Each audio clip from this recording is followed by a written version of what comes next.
just shoes, I love kicks, especially Jordans. My Jordans have become a symbolic reminder of who I am.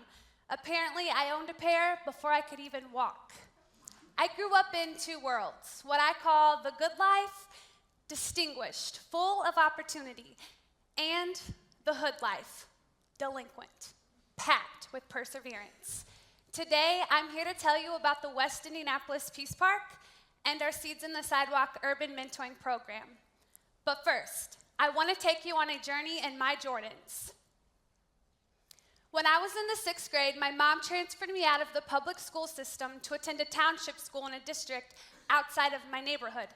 I entered into a whole new world. Styles were different, and everyone spoke without a hint of slang. My new classmates lived a life much different than my own. Of course, the shoes stood out the most. Everyone wore Adidas. I had never heard of Adidas, but I knew they were not Jordans, and I needed $60 to rock a pair. By switching up my style, I was able to experience a life outside of my neighborhood. The right shoes helped me find confidence to navigate the unknown. Outside of the distinguished life of academia was my neighborhood, where I'd kick it with childhood friends that I refused to leave behind. In the hood, we ran the streets, experimented with the boundaries of drugs and money, and learned how to drive in stolen cars. For years, I couldn't comprehend why was my neighborhood so different. I wondered, could I help the friends in my hood life by excelling in the good life? I didn't know. But by junior year of high school, I was a well-achieved student with several favorite teachers. Meanwhile, my childhood friends were dropping out for a full-time street education. It was clear, the culture learned in our community didn't lead to the good life. I realized that the shoes would not be enough to get me out of the neighborhood, so my new hustle was education, and I started chasing A's. My hustle landed me a full ride to Indiana University and the group's program as a first-generation college student. But no matter how far I walked outside of my neighborhood, the struggles of the hood life were right behind me. On December 13th, 2009, my best friend Adam was murdered at age 21. My first semester of college, and I questioned the point of a good life. I couldn't let go of my promise to Adam. He believed I was going to change the world. Loyal to my friend and true to my hustle, I pulled all A's that semester, and on paper, I had transitioned successfully into college. But my childhood challenged my every step. Within 6 months of losing Adam, my friend little Eric was sent to prison. In 3rd grade, we played kickball. At 19, we sat in the courtroom as the judge handed down a 65-year prison sentence. Before death and incarceration, we had tried to create a new life at church. But sometimes previous missteps trip us up before we get far enough down a new path. On my journey, my closest friends were a group of boys who taught me everything I needed to know about walking proper in Jordans. We knew every route in the neighborhood, which alleys to dip down, which yards to cut through, and which houses to hide at. In good terms, we recognized which routes would keep us out of trouble and away from danger. Unfortunately, all the streets in our neighborhood led to nowhere. I watched as my childhood friends learned to love the street life. One memory remains vivid. Zach, Tay, and I in an abandoned house. The boys had an entire script of Xanax. Most of the pills were money, but they started popping a few. And I wanted to try too. Zach led me out of the room and made me promise that I would not take pills. He warned, "You are better. Please, don't be like everybody else." You see, the boys let me experience enough to understand, but never enough to trap me from taking my escape route back to the good life. I wanted to get out of my neighborhood long enough to understand how I could transform the hood life into a good life for everyone there.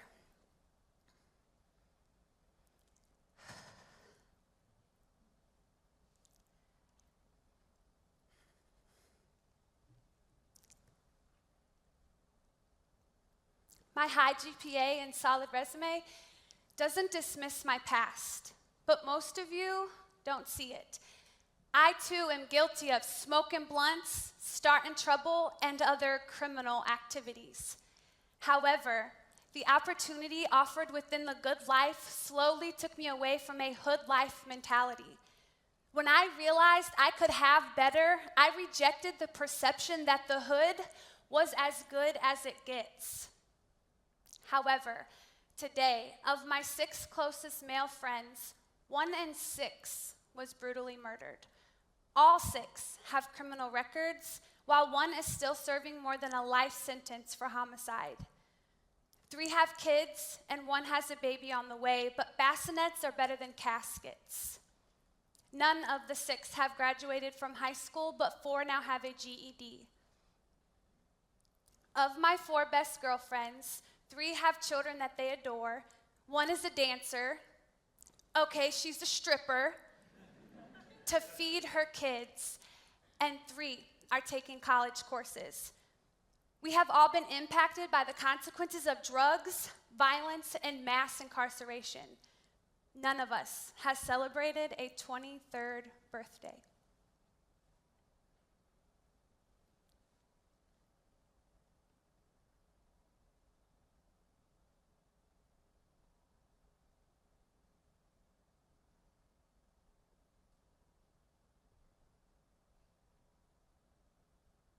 No matter what shoes you're wearing, please listen.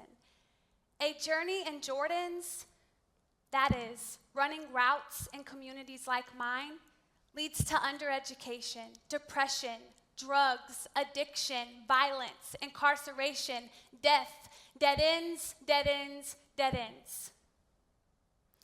Individuals that lack a street education try and convince me that my success is somehow of my own doing, as if I was wise enough to understand how far my Jordans would take me by chasing good grades, while the hood chased easy money. The truth? Yes, I made better choices than my childhood friends, but only because I could choose from a more positive array of options. Furthermore, I had a community of people from the good life and the hood life, encouraging me the whole way. Since the 6th grade, I've been trying to build a bridge between the hood life, delinquent, and the good life, distinguished. But often, I am alone. People in the hood life lack resources to build a bridge, and countless people in the good life are too content on their side to notice the importance. I initiated the West Indianapolis Peace Park to call attention to the hurt that I saw across my community. Inspired by the loss of Adam and another young man named Etzel from my neighborhood, I rallied the community behind an idea to ignite peace, hope, and inspiration. Within 66 days, we had created a community garden, a centerpiece for change. By 2011, I began interning at my neighborhood's community high school as a juvenile probation officer, a PO, under the supervision of a brilliant PO who at one time had most of my childhood friends and my mom on his caseload. I learned how to cross the law for a good cause. To create change, I had to go places that my neighborhood always taught me I shouldn't. As a PO, I got a lot of heat. The neighborhood would whisper, "Yo, is Ray the police now?" But I was too far into the good life to turn back. With support from the Juvenile Probation Department, Mary Rigg Neighborhood Center, and Westmore's Free Methodist Church, we launched our Seeds in the Sidewalk Urban Initiative to connect young people on juvenile probation, BIGS, to youth from the neighborhood who attend summer camp, Littles. Through community service projects, college visits, and mentoring, youth discover that the world is bigger than a few blocks and their potential is greater than their past. It's my way of trying to create pathways for people to move toward the good life. But where does that leave you? How can you make a difference? Catch my lesson. Zach. He used to tell me to slow down, stop tripping. I've known Zach since elementary school, and as I went to college, Zach went to prison, and for 2 years during that time, we served together, both in a pair of Jordans, but headed separate directions. Upon Zach's release, I pushed him hard. I wanted him to have the good life. The problem? I was asking him to walk in shoes that didn't fit, to go places he never believed he could go. He lacked opportunity, especially with his tattoos and the felony on his record. Today, many of you, me, us, we are guilty of condemning people for the routes that they've already taken.